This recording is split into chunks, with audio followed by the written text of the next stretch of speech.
Imagine what your life would look like if you could be financially free in the next decade. If you didn't have to follow the broken financial model of working and investing for 40 years to just hope that you reach retirement with enough to maintain your standard of living for the rest of your life. Hey, what's going on, Cashflow hackers? It's Chris with Life 180, and for this video, I'm gonna be talking about what you should do if you come into a large sum of money.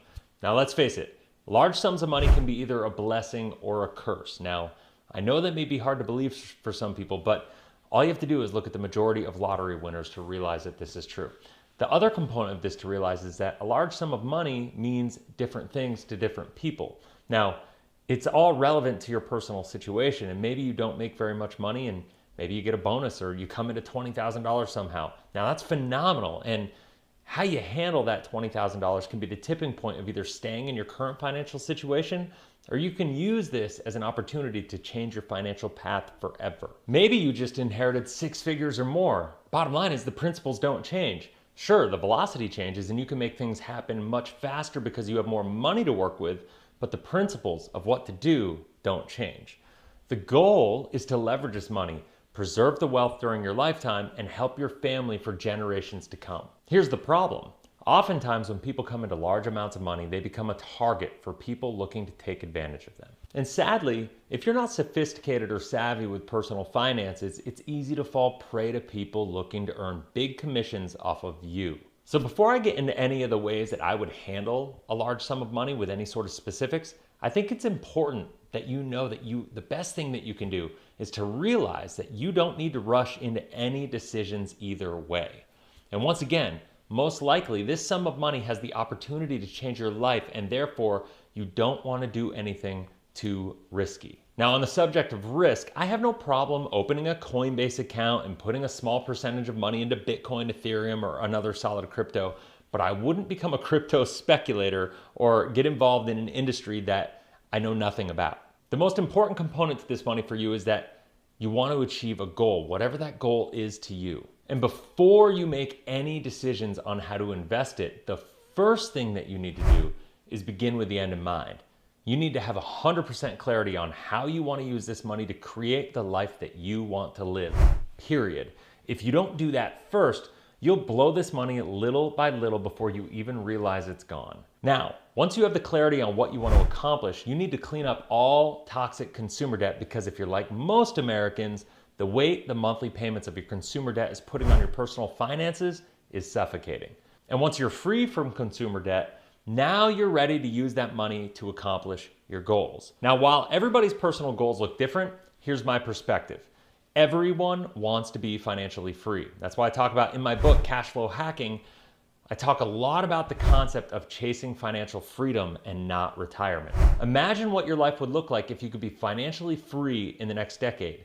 If you didn't have to follow the broken financial model of working and investing for 40 years to just hope that you reach retirement with enough to maintain your standard of living for the rest of your life. Well, the beautiful part here is, if you come into a large sum of money, you're fortunate enough to have the ability to catapult your success forward. And while I'm never gonna say that there's one best way to invest, let me tell you what I would do once all my debt was paid off.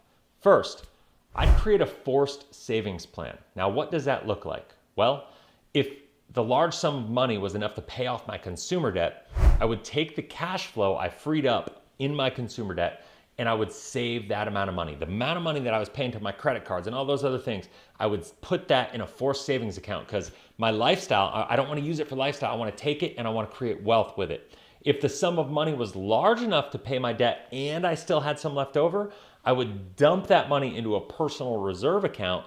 Then I would take that cash flow I freed up, and once again, I would start a forced savings plan with it. Now, here's the deal. I wouldn't invest or take a ton of risk yet. Why? Because risk simply equals a greater chance of loss. And the reality is you only need to take risk when you're desperate, so don't go getting crazy taking risk with this big chunk of change. Instead, save in an account that you have liquidity, use, and control of, in an account that will beat inflation long term. Second, I would then invest in real estate. Why real estate? And first of all, what kind of real estate? Well, first off, I was once told that, Chris, if you want to be successful, find the people that have the life you want and emulate what they did to get there until you're there. And did you know that real estate, has created more millionaires than any other industry. Now, I'm not talking flipping houses, although that can be fun, and my wife and I do some of that. I'm talking about solid, time-tested, long-term, buy and hold cash flow real estate investing. That's where the majority of your money should go. And if you don't understand real estate, this is still great because it's simple to learn and there aren't a ton of moving parts to understand. Whereas a lot of other real estate strategies require much more sophistication and education on your part if you want to increase your chances of not losing your money. Real estate allows you to leverage your money, get the best returns, take advantage of the best tax benefits, and use other people's money, OPM, to create your freedom. How does it do that? Well, you put your money in once with this large sum of money you're receiving, and after you buy the property and you place it with a great property management company, because let's face it, you want to be an investor and not a landlord, and that's when it starts to get great. Your house will appreciate, so you get the gains all while somebody else is paying your mortgage, because let's face it, you're not going to pay cash for this house, or at least if you want to be efficient with the growth and the wealth creation, you don't want to pay cash for the house. Then you'll increase your rent annually, so your annual cash flow will continually improve. That's a hedge against inflation on its own. Remember, I mentioned somebody else is paying your mortgage. That's more leverage. Now you get to depreciate the property for real tax deductions. Now, I'm not talking about a classic deferral that could wind up costing you more money down the road than you're actually trying to avoid in taxes today. Those four things that I just mentioned, the fact that you're going to get appreciation, you're going to get the mortgage pay down, you're using other people's money, you're going to get tax benefits from the property. Those are the things that really make this scream. Now, earlier I mentioned keeping your money inside of a personal reserve account. What is that? The question is, where do you do that? Well, the answer is, I call a personal reserve account a properly designed whole life insurance policy. Now, I know what you might be thinking, but this isn't the type of policy that Dave Ramsey and Susie Orman love to talk about and love to hate. This is a financial fortress that will get you 45 times higher returns, bigger gains than your traditional savings account. In addition, it's going to come with a bunch of other benefits. It's effectively what I like to call a savings account on steroids. Now, what I want to do here is I want to show you exactly what this looks like, because I know a lot of people talk about this, but what I want to do is I want to show you what this would look like in a practical example. And when you look at this, I think you're going to realize it's a no-brainer. All right, so here we go. I ran a couple illustrations just to kind of show a couple examples of what it would look like. Now, this is the first one. I wanted to use an example of somebody coming in to $20,000 for a bonus, or maybe, it doesn't really matter how you came into this $20,000. It's just a function of what you're going to do with it. Now, in this example, the thing I've talked about is a forced savings account. It's that discipline that people need to be able to execute and to be able to build their wealth strategically. And now, once again, the importance of saving before you invest, but saving with the intent to invest is really the foundational component of this entire strategy. That if you understand this, now when you have this financial foundation of your life built on savings, built on guaranteed financial wealth of money that you cannot lose, that you have access to, liquidity, use, and control of your money to be able to invest in stuff like real estate, or if you do get into crypto and it's more your deal, and you enjoy it and you understand it and you can make educated decisions around your investments, well, then that makes sense. The important thing to understand as I'm showing you this is that this is not an investment.